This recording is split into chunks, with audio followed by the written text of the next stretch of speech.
పెద్దలు మాజీ వ్యవసాయ శాఖ మంత్రులు నిరంజన్ రెడ్డి గారు, మాజీ పౌర సరఫరాల శాఖ మంత్రులు గంగుల కమలాకర్ గారు మరియు ప్రెస్ మిత్రులందరికీ నమస్కారం.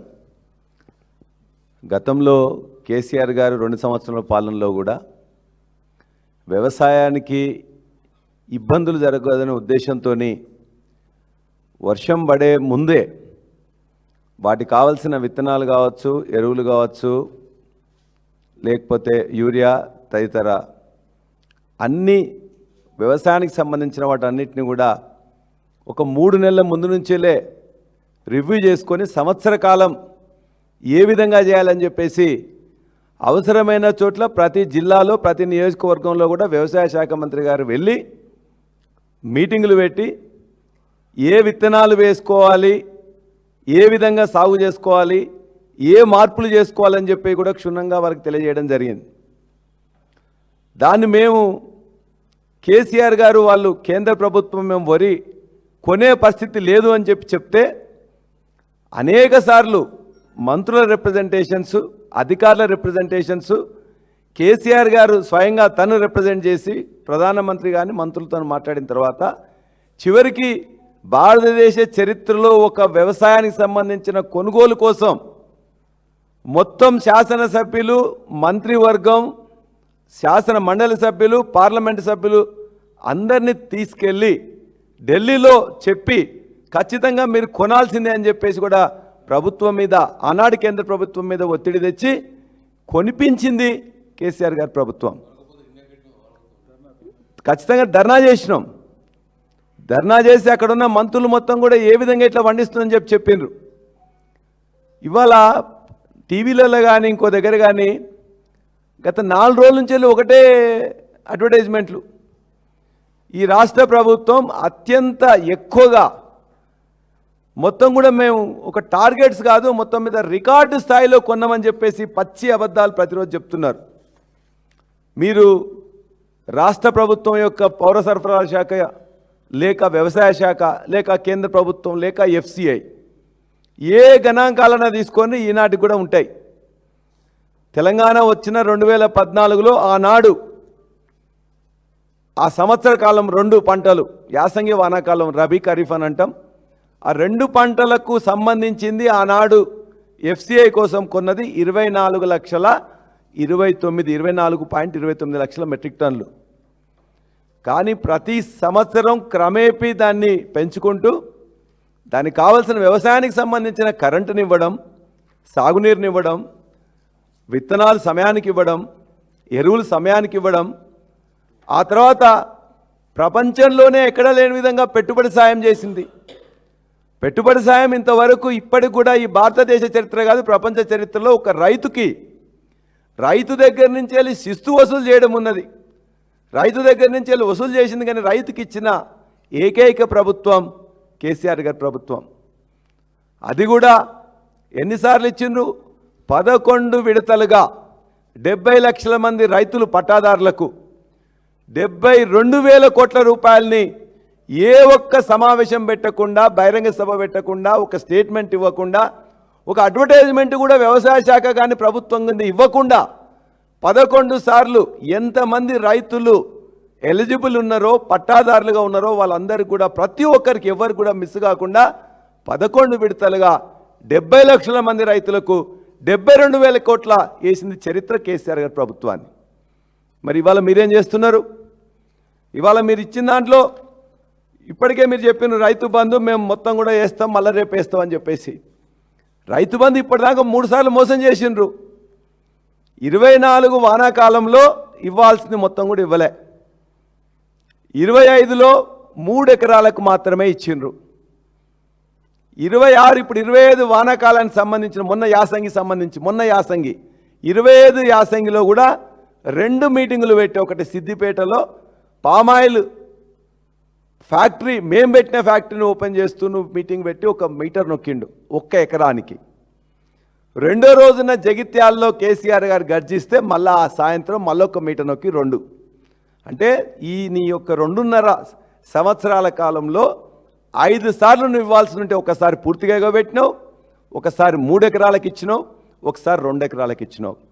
పెద్దలు నిరంజన్ రెడ్డి గారు ఇప్పుడే చెప్పిండ్రు, మేము ఒక్క పైసా బాకీ లేకుండా 72,000 కోట్ల రూపాయలు రైతులకు ఇచ్చింది, వాళ్ళు అనుభవించింది, వాళ్ళ అకౌంట్లో వేసినావు, అందరికీ తెలుసు.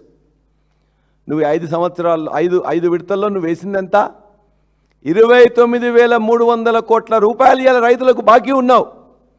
ఇవాళ రేపో వస్తుందని చెప్పి చూస్తున్నారు. ఏతుల మాటలు ఎక్కువ మాట్లాడుతున్నారు మంత్రులు, కానీ దీనికోసం పెద్ద మీటింగు, దానిలో పెద్దగా అందరిని తిట్టడం, రైతులకు ఏదో చేస్తాం, రైతులకు తెలీదా?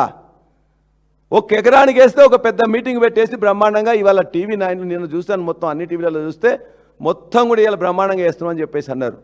ఇది నీ యొక్క రైతు బంధు, నీ రైతు భరోసా. నువ్వు రైతు భరోసా గురించి నువ్వు మాట్లాడింది ఒక్కసారి నేను చూపిస్తాం, వినండి. కేసీఆర్ అంటున్నాడు కాంగ్రెస్ వస్తే రైతు బంధు బంద్ అవుతుందని. ఎందుకు బంద్ అవుతుందే? మేమేమన్నా దివానగాలమా? మాకేమన్నా ధమాక్ లేదా? రైతుల కష్టాలు మాకు తెలియదా? రైతులకు కరెంటు బంద్ అవుతుంది, రైతు బంధు బంద్ అవుతుందని కేసీఆర్ మాట్లాడుతున్నాడు. నువ్వేం మాట్లాడినావు? రైతు బంధు కాదు, 2 పంటలకు కాదు, కేసీఆర్ 3 పంటలకు ఇవ్వాల్సింది, ఎందుకు ఇవ్వట్లేదు, 3వ పంట పండించట్లేదు అని చెప్పి మాట్లాడినావు. రైతు బంధు ఖచ్చితంగా రైతులకే కాదు కౌలు రైతులకు కూడా ఇస్తామని చెప్పినావు. మరి అవును, ఇప్పుడు ఎవరో నువ్వే చెప్పు, నువ్వు మాట్లాడిన మాటలు ఎవరికి వర్తిస్తావో నువ్వు చెప్పు. ఇప్పుడు నువ్వే అన్నావు దివానాగా అన్నా, అవలాగా అన్నా, లేకపోతే బేకారుగా అన్నా అని చెప్పి మాట్లాడినావు. నీవు చెప్పిన మాటలు నువ్వు ఒక్కసారి రేపు పొద్దున మదిరలో నువ్వే వాటిని చూపించుకొని ఎవరు దివానా ఎవరు బకర ఎవరేందని చెప్పేసి నువ్వు చెప్పు. ఇప్పుడు మాటలు మాట్లాడడం కాదు, నోరుంది కానీ తిడుతుంటే రైతులకు కూడా అందరూ తెలుస్తున్నది. రైతులకు ఎవరు ఖచ్చితంగా రేపు 5,000 రూపాయల చొప్పున వాళ్ళ మొత్తం భూమికి వేసింది కేసీఆర్ గారు, మీరు వెయ్యందని చెప్పేసి ఖచ్చితంగా తెలుసు. అంతేకాదు ఇంకేం మాట్లాడిండ్రు, రైతులకు కాదు రైతు కూలీలకు 12,000 రూపాయలు ఇస్తా, అదేవిధంగా కౌలు రైతులకు కూడా ఇస్తా అని చెప్పిండ్రు. కౌలు రైతులకు మరి ఎట్లిస్తావా అని చెప్పేసానంటే, రైతులది రైతులకు ఇస్తా, కౌలు రైతులది కౌలు రైతులకు ఇస్తా అని చెప్పిండ్రు. కౌలు రైతుల ముచ్చటే లేదు, రైతులకే కోత పెట్టిండ్రు, ఇంకా రైతు కూలీలు ఎక్కడా, వాళ్ళ యొక్క కౌలు రైతులు ఎక్కడా? ఈ విధంగా రైతు బంధు రైతు భరోసా మీద మోసం చేసిండ్రు. పెద్దలు రైతు బీమా మీద ఇప్పుడే నిరంజన్ రెడ్డి గారు చెప్పిండ్రు ఎంత లాస్ చేసిందనేది. మేము 42 లక్షల మంది రైతులకు ఇస్తే ఆనాటి నుంచి ఇప్పటిదాకా దరిదాపుగా 3 లక్షల మంది పట్టాదారులు పెరిగినారు, కానీ పెంచలే. రైతులు పెరిగితే దాంతోపాటు ప్రీమియం కూడా పెరగాలి కదా. ఇవాళ నా నియోజకవర్గంలో 229 మంది రైతులు చనిపోతే జనగామ నియోజకవర్గంలో ఇప్పటికి వాళ్ళు ఇచ్చింది పెండింగ్ ఎప్పటి అంటే 75 ఇలా ఎల్ఐసితో పెండింగ్ ఉన్నాయి. ఎందుకు పెండింగ్ ఉంటాయి? కేసీఆర్ గారు ప్రభుత్వం ఉన్నప్పుడు రైతు బీమా పెట్టిన తర్వాత రైతు బీమా ఎవరైనా రైతు చనిపోతే 10 రోజుల లోపల 10 దిన కర్మ లోపలనే మొత్తం కూడా రైతాంగానికి ఇచ్చింది. వాస్తవమా కాదా? దరిదాపుగా 135,000 మంది రైతులకు ఆనాడు మొత్తం కూడా రైతు బీమా పెట్టిన తర్వాత ఒక్కరికి కూడా తప్పకుండా దఫ్తరు పోకుండా దరఖాస్తు లేకుండా డైరెక్ట్గా వాళ్ళ అకౌంట్లో 10 రోజుల ముందు 10 రోజుల్లోనే వేసింది కేసీఆర్ గారి ప్రభుత్వం. రైతు బీమా ఉన్నదాన్ని కట్టే తెలివి లేదా మీ ప్రభుత్వానికి? రైతు బంధు సరిగ్గా ఇవ్వవు, కరెంటు సరిగ్గా ఇవ్వవు. ఇవాళ ఇంకోటి మాట్లాడుతూ ఉన్నాడు యూరియా గురించి, 2 ఇస్తాము, అది కూడా యాప్లోనే ఇస్తాము. ఆనాడు వ్యవసాయ శాఖ మంత్రిగా వాళ్ళందరూ కూడా అక్కడికి పోయి ఆనాడు ముందు అనంతకుమార్ గారితో మాట్లాడినారు, ఆ తర్వాత వ్యవసాయ శాఖ మంత్రితో పాటు ఎరువులు రసాయన శాఖ మంత్రితో కూడా మాట్లాడినారు, కేసీఆర్ గారితో మాట్లాడినారు. రవాణా ఇబ్బంది అయితే అక్కడ ఉన్న జీఎంలతో కూడా కేసీఆర్ గారు మాట్లాడి మొత్తం కూడా ఏనాడు 9.5 సంవత్సరంలో ఒక్క సంవత్సరం కానీ ఒక్క సీజన్లో కానీ యూరియా కానీ ఇతర ఎరువులకు కానీ ఇబ్బంది లేకుండా సక్రమంగా పోలీస్ స్టేషన్ కూడా లేకుండా ఎక్కడ పోకుండా ఇవాళ అందించిన వారు కేసీఆర్ గారు. మరి మీ ఏం తెలివి? మస్తు మాట్లాడతారు కదా. ఇవాళ మీరు పోయి ఢిల్లీకి ఇప్పటిదాకా 75 సార్లు పోయింది కదా. 75 సార్లు పోయి నీకు కావాల్సిన నీ యొక్క రియల్ ఎస్టేట్ ఇంట్రెస్ట్తోని మూసీ రివర్ ఫ్రంట్లో కట్టాల్సిన గాంధీ విగ్రహానికి 75 ఎకరాల భూమిని తెచ్చుకున్నావు కదా. మోడీ గారిని ఒప్పించి, రక్షణ శాఖ మంత్రిని ఒప్పించి నీకు కావాల్సిన రియల్ ఎస్టేట్ కోసం అయితే గాంధీ విగ్రహాన్ని కోసం కన్స్ట్రక్షన్ చేసుకున్నందుకు తెచ్చుకున్నావు. మరి ఆ తెలివి ఇక్కడ ఎందుకు లేదు? మా రైతులకు యూరియా కావాలి, ఇంతకుముందు ఇచ్చిందే కొనసాగించాలి, మా దగ్గర ఉన్న రామగుండం ఫ్యాక్టరీ కనీసం మాకు ఇవ్వండి అని చెప్పేసి నీ రాష్ట్రంలో మా టైంలో మేము కట్టిన ఫ్యాక్టరీ నుంచి వెళ్ళి ఇవాళ మహారాష్ట్రకి ఇతర రాష్ట్రాలకు తరలిపోతుంటే కళ్ళు అప్పగించి చూస్తూ ఉన్నారు. మీ చేతగాని ప్రభుత్వం, మీ వ్యవసాయ శాఖ మంత్రి, మీ యొక్క ముఖ్యమంత్రి, మీరందరూ కూడా కాంగ్రెస్ ప్రభుత్వం ఇవాళ దివాలా కోరు ప్రభుత్వంగా ఉన్నది. ఒక యూరియా ఈ రైతులకు సక్రమంగా ఇవ్వలేని పరిస్థితిలో ఉన్నది. ఇక కొనుగోలు గురించి నిన్న మాట్లాడింది, ఇప్పుడు పెద్దలు మాట్లాడినారు. ఏం మాట్లాడినారు కొనుగోలు గురించి? ఇంతకుముందే చెప్పినాం, కొనుగోళ్ళు బోనస్. నువ్వు ఇలా రాహుల్ గాంధీ గారు వరంగల్లో డిక్లరేషన్ ఇచ్చి మీరు చెప్పింది ఏమున్నది? మేము ఖచ్చితంగా ఆనాడు ఇగో మీ యొక్క అభయహస్తం మేనిఫెస్టోలో కూడా పెట్టినావు. మేనిఫెస్టోలో ఏం పెట్టినరు? వరి ధాన్యం 2183 ఉన్నది, దాన్ని 2683 చేస్తూ ఉన్నారు. ఆనాడు 2183 ఉన్నది దొడ్డు వడ్లకు. సన్న వడ్లకు ఆడున్న రేటు 2203 రూపాయలు, 20 రూపాయలు ఎక్కువ ఉంటుంది సన్న వడ్లకు. ఆ 2183 నువ్వు రికార్డెడ్గా పెట్టి వరి ధాన్యంతో పాటు అన్ని ధాన్యాలు కూడా ఇస్తానని చెప్పి చివరికి ప్రభుత్వంలోకి వచ్చిన తర్వాత మోసం చేసి వచ్చిన తర్వాత వరి ధాన్యానికి మాత్రమే ఇస్తా అన్నావు. ఆ వరి ధాన్యంలో వచ్చే వెంటనే ఏం మాట మార్చినావు? సన్నాలకు మాత్రమే ఇస్తా అని చెప్పినావు. సన్నాలకే కాదు మిగతా వాటికి ఇస్తా అని చెప్పేసి మిగతా వాటికి వేటికి ఇవ్వలే. కందులు కానీ, పెసలు కానీ, సన్ఫ్లవర్ కానీ ఏటికి ఇవ్వకుండా ఒక్క దొడ్డు పక్కన పెట్టేసి సన్నవాటికి ఇస్తా అని చెప్పినావు. సన్నవాటికి కూడా ఈనాటికి 2 సీజన్లో నువ్వు ఇవ్వాల్సిన 800 కోట్లు 1200 కోట్లు ఇవాళ ఎగబెట్టినావు. అంటే నీ యొక్క బూటకపు మాటలు ఇవాళ కూడా ఈ రకాలు ఇవ్వాలి. ఇంతకుముందే వారు చెప్పిన పెద్దలు 8 రకాలు మాత్రమే వేసుకోవాలని. మొన్నటికి మొన్న వారు జనవరిలో ఒక జీవో తీసుకొచ్చిండ్రు, కానీ మార్చిలో బట్టి విక్రమార్క గారు ఏం మాట్లాడారో చెప్పండి, వినండి. నేను అసెంబ్లీలో మాట్లాడుతుంటే అసెంబ్లీలో మేము అందరం కూడా చెప్తుంటే సన్న రకం వరి ధాన్యాల సాగును ప్రోత్సహించడానికి ప్రభుత్వం 33 రకాల వరి ధాన్యాలు గుర్తించి వాటిని పండించిన రైతుకు క్వింటాలకు 500 రూపాయల బోనస్ చెల్లించాలని నిర్ణయించాం. రైతులు పండించే సన్న ధాన్యానికి రాష్ట్ర ప్రభుత్వం చెల్లించే బోనస్ 7 రకాల సన్నాలకు ఇవ్వాలని ఈరోజు మంత్రుల సమావేశం నిర్ణయం తీసుకుంది. అంటే గుట్టుగా 8 రకాలు మాత్రమే సాగు చేయాలని చెప్పేసి జనవరిలో జీవో తీసుకొస్తావు. దాన్ని బయట పెట్టకుండా మార్చిలో జరిగిన సమావేశాల్లో, బడ్జెట్ సమావేశాల్లో కూడా ఖచ్చితంగా 33 రకాల సన్నాలు సాగు చేసుకోవచ్చు అని చెప్తావు. ఈరోజు మళ్ళీ క్యాబినెట్ తీర్మానంలో 7 రకాలు మాత్రమే చేసుకోవాలని చెప్తున్నావు. ఇవాళ మీరు చెప్పిన 7 రకాలు ఇలా అందుబాటులో లేవు. అందులో బీపీటీ 520 అనే రకంలో చీడపీడలకు తట్టుకోలేదు, దాని యొక్క దిగుబడి కూడా 20 క్వింటాలు వస్తుంది.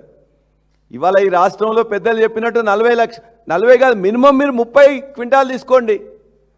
అంటే 30 క్వింటాలు వండినా ఇవాళ నీ యొక్క బీపీటీ కానీ నువ్వు పెట్టిన 7 రకాలు పెట్టినట్లయితే అవి దొరకట్లేదు. ఒకటి, రైతుకి ఏది పండించుకోవాలి ఆ నేల సాంద్రతను బట్టి, నేల యొక్క తీరును బట్టి, నేల యొక్క స్వభావాన్ని బట్టి ఆ రైతు పంట పండించుకుంటాడు. నువ్వెవరు అసలు ఆపడానికి?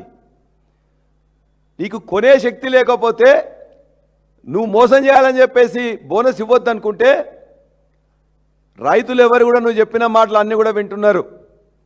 నువ్వు అనుకుంటుండొచ్చు వాళ్ళ అమాయకులు గోసి పెట్టుకొని ఉన్నారు, ఎక్కువ చదువు రాదు కాబట్టి నేను ఏది చెప్పినా నేను తిడితే వాళ్ళే మొత్తం కూడా పడతారని చెప్పేసి మేము అడుగుతున్నాం. ఇవాళ ఇన్ని కష్టాలు వస్తుంటే బోనస్ ఇస్తున్నానని బోగస్ చేస్తే, రైతు బంధు పెంచుతున్నా అని చెప్పేసి పెంచకుండా ఉన్నదాన్నే కట్ చేస్తే, రైతు బీమా అందరికీ ప్రీమియం కట్టక వాళ్ళందరినీ కూడా మోసం చేస్తే, రైతు ఆత్మహత్యలు పెరిగితే ఇలా వ్యవసాయ కమిషన్ ఎక్కడ ఉన్నది?